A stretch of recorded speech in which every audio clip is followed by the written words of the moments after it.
Hello बच्चों, कैसे हैं आप लोग। आज हम डेफिनेट इंटीग्रल शुरू कर रहे हैं।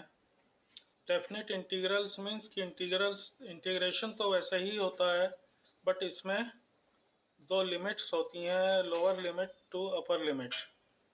ग्राफिकली इसको अगर हम समझें तो इस तरह से समझ सकते हैं कि अगर मान लीजिए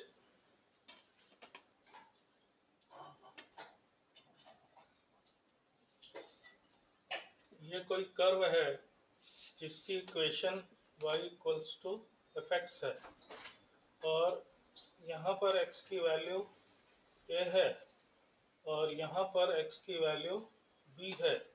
तो डेफिनेट इंटीग्रल मीन्स होता है कि इस कर्व और x एक्सिस के बीच का एरिया।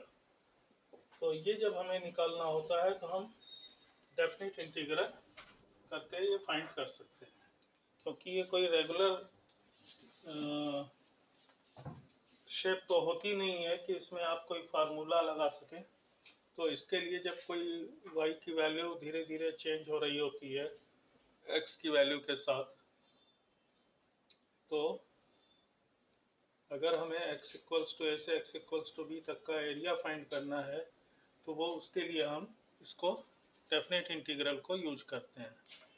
इसकी डेफिनेशन की अगर हम बात करें तो integration of F X D X within limits a to b, अगर मान लीजिए इसका इंटीग्रेशन कैपिटल एफ एक्स आता है तो इसको ब्रैकेट में करके और लिमिट्स हम यहाँ लिख देते हैं। लोअर लिमिट यहाँ लिख देंगे, अपर लिमिट यहाँ लिख देंगे। फिर इसके बाद एफ एक्स में पहले अपर लिमिट रखेंगे, एक्स की जगह बी रखेंगे, तो F B minus F A. तो इस तरह से हम इसको फाइंड कर सकते हैं। ए और बी जो है ये लोअर लिमिट और अपर लिमिट कहलाती है। अब इसको समझने के लिए हम एक एग्जाम्पल ले लेते हैं। जैसे मान लीजिए इंटीग्रल जो है वो 0 से 1 dx upon under root 2x plus 5 है। अब इसे हमें इंटीग्रेट करना है तो सबसे पहली बात तो ये x का लीनियर फंक्शन है, तो इसको हम t या t स्क्वायर मान सकते हैं। तो चलिए हमने इसको मान लीजिए t स्क्वायर मान लिया, तो लेट टी स्क्वायर मानेंगे तो यहाँ से रूट हट जाएगा। 2x plus 5 equals to T square. इसको डिफ्रेंशिएट करेंगे तो 2x नहीं 2x का 2 हो जाएगा और 5 का तो 0 हो जाएगा, into D X equals to 2t dt। 2 से 2 कैंसिल हो गया तो dx की वैल्यू हो गई t dt। अच्छा, लेकिन ये जो लिमिट्स दी हुई हैं ये x के लिए दी हैं, तो हमें लिमिट्स भी चेंज करनी पड़ेगी कि व्हेन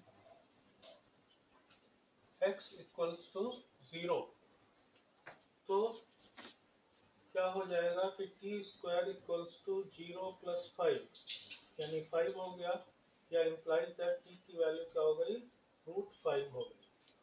और इसी तरह से व्हेन x इक्वल्स टू 1 तो टी स्क्वायर क्या हो जाएगा, 2 प्लस 5 यानी 7 हो गया। तो इसलिए टी की वैल्यू क्या हो गई, रूट 7 हो गई।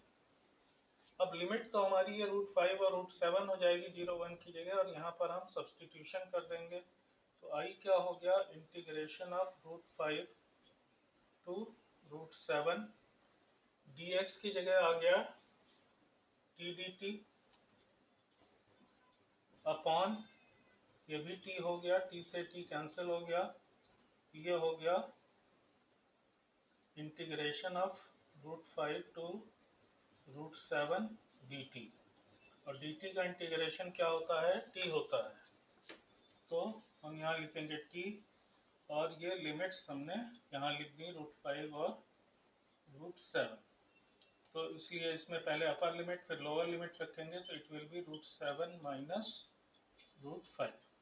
ये आंसर हो जाएगा। एक दूसरी बात जो आप सोच रहे हो शायद कि जब हम इंडेफिनिट इंटीग्रल करते थे तो उसमें एक कांस्टेंट ऑफ इंटीग्रेशन c भी लिखते थे, तो हम यहाँ भी लिखना चाहिए हमें, बट हमने लिखा नहीं है।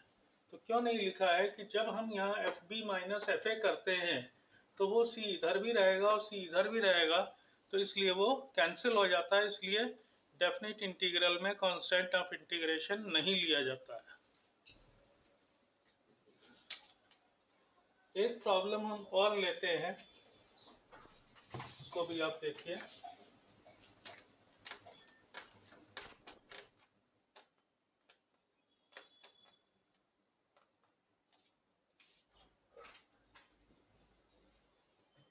I इक्वल्स टू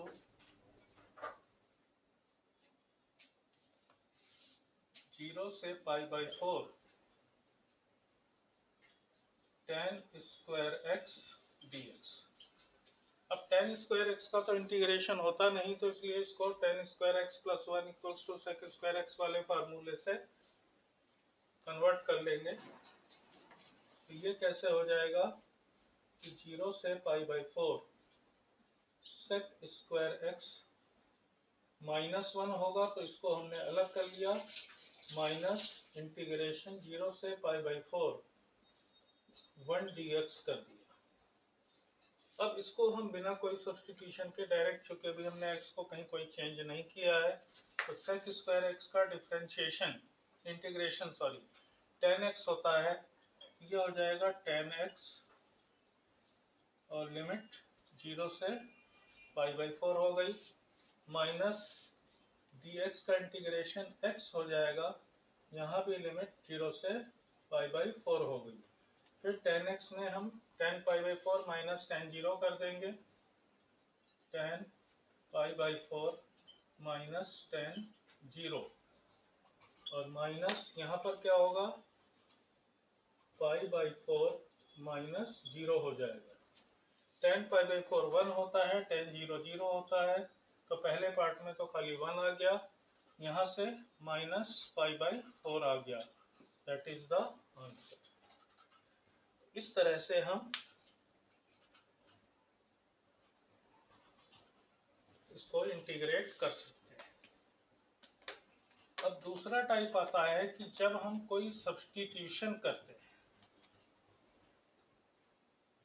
हालांकि सब्स्टिट्यूशन का एक हमने एग्जांपल पीछे भी आपको बताया है।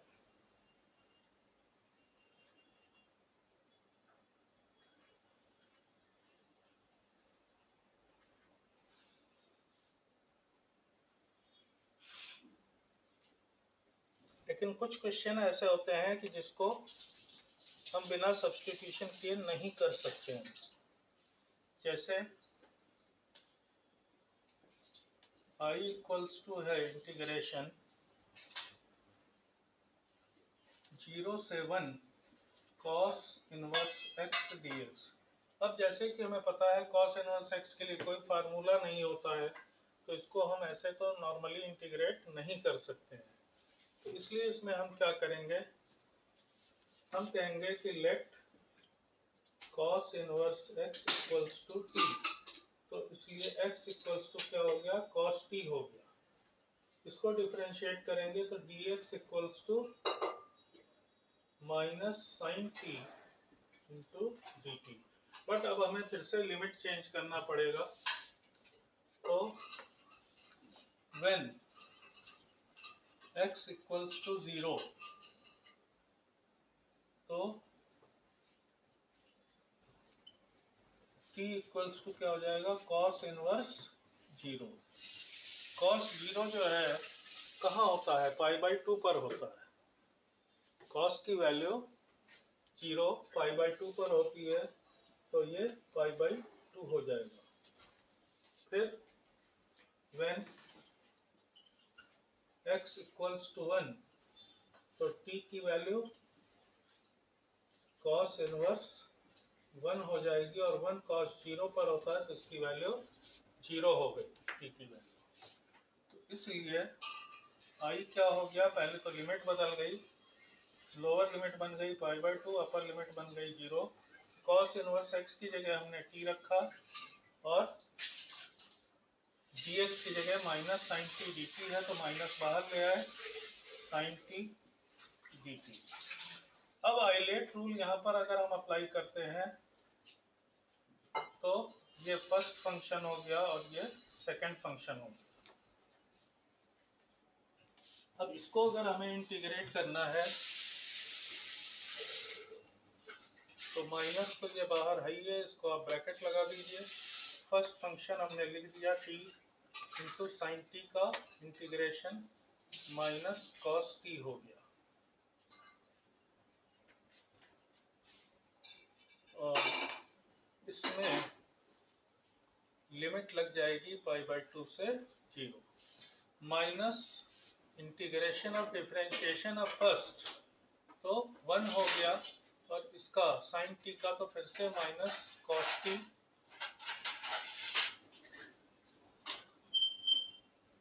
इंटू डी टी हो गया। यहाँ भी π/2 से 0, ये बन गया minus minus plus t cos t π/2 to 0। यहाँ भी ये प्लस हो गया, माइनस बाहर आ गया तो प्लस हो गया, और इसका इंटीग्रेशन कॉस टी का साइन टी हो जाएगा, साइन टी, और इसमें लिमिट फिर से वही π/2 से 0 हो गई। अब यहाँ जब हम 0 रखेंगे तो इसकी वैल्यू 0 हो जाएगी, और π/2 रखेंगे तो इसकी वैल्यू 0 हो जाएगी, तो फर्स्ट पार्ट तो पूरा पूरा 0 हो गया। साइन टी में यहाँ क्या हो जाएगा, प्लस साइन 0 माइनस साइन π/2। तो साइन 0 तो 0 होता है, लेकिन साइन π/2 1 होता है, तो इसकी वैल्यू क्या आ गई, -1 आ गई। ये इसका आंसर हो गया। तो इसी तरह से कुछ ना कुछ सब्स्टिट्यूशन हमको करना पड़ेगा, उसके बाद लिमिट चेंज करना पड़ेगा, तब हम इसको आसानी से इंटीग्रेट कर सकते हैं। अब ये तो हो गई कि इंटीग्रेट करते कैसे हैं। इसके अलावा कुछ इसकी प्रॉपर्टीज होती हैं, कुछ थ्योरम्स होती हैं। अब वो थ्योरम हम आपको बताएंगे। तो प्रॉपर्टीज ऑफ डेफिनेट इंटीग्रेशन में जैसे पहली प्रॉपर्टी आप बोर्ड पे देख रहे हैं कि अगर a से b f(x) dx है, और इसमें हम खाली वेरिएबल चेंज कर दें कि जैसे y कर दें, तो इस पे इंटीग्रल पे कोई फर्क नहीं पड़ेगा, a से b fy dy हो जाएगा।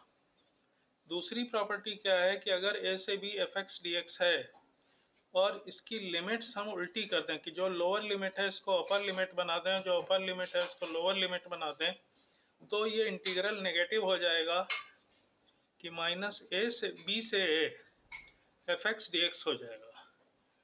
तीसरी प्रॉपर्टी है कि अगर a से b f(x) dx है और कोई नंबर c, कोई रियल नंबर c ऐसी है जो a से बड़ी है और b से छोटी है, a is less than c and c is less than b, तो इस इंटीग्रल को हम दो पार्ट में डिवाइड कर सकते हैं कि a से c f(x) dx plus c से b f(x) dx। चौथी प्रॉपर्टी है कि अगर 0 से a f(x) dx है तो यही इंटीग्रल इक्वल हो जाएगा 0 से f a minus x dx के। पांचवी प्रॉपर्टी ये ऑड इवन फंक्शन पर बेस्ड है, पहले हम आपको यही बता देते हैं। तो ऑड फंक्शन क्या होता है कि जब f minus X equals to minus F X होता है, जैसे कोई फंक्शन एफ एक्स हम कहते हैं एक्स क्यूब है, तो इसमें x की जगह माइनस एक्स रख दे तो it will be minus x cube means minus F x, तो ये क्या हुआ, ऑड फंक्शन हुआ। और अगर f minus X equals to F X होता है तो इवन फंक्शन कहलाता है, जैसे F X equals to X square है तो f माइनस एक्स का स्क्वायर यानी एक्स स्क्वायर हो जाएगा, यानी कि एफ एक्स हो जाएगा, तो ये इवन फंक्शन हो गया। तो इस पर बेस्ड ये प्रॉपर्टी है पांचवी कि अगर माइनस a से a F X D x है तो ये 0 हो जाएगा डायरेक्टली बिना कुछ किए, अगर हम ये शो कर देते हैं कि एफ एक्स क्या है, एक ऑड फंक्शन है। दूसरा क्या है कि ये ये 2 into 0 to a F X D X हो जाएगा, मतलब नीचे माइनस a प्लस a था तो उसके बजाय लिमिट चेंज होकर 0 से हो जाएगी और 2 मल्टीप्लाई हो जाएगा एफ एक्स डी एक्स। कब, कि जब fx is an even function। Last property है 0 से 2a fx dx, इसकी वैल्यू भी 0 हो जाएगी अगर हम ये शो कर सकते हैं कि f 2a minus x, 2a means की जो अपर लिमिट है वो माइनस एक्स कर दें x की जगह और फिर माइनस fx आ जाए तो 0 हो जाएगा। लेकिन अगर f2a minus X equals to fx आ जाता है तो 2 इंटू 0 से fx dx हो जाएगा। तो ये प्रॉपर्टीज होती हैं जिनके ऊपर हम बहुत सारे क्वेश्चंस लगाते हैं। तो आज के लिए तो सिर्फ इतना ही। नेक्स्ट वीडियो में हम लोग इसके ऊपर कुछ प्रॉब्लम्स टेक ओवर करेंगे। तो टिल देन जुड़े रहने के लिए thank you and subscribe our channel Alpha Tutorials 888 and press the bell icon so that you can get regular updates. Thank you.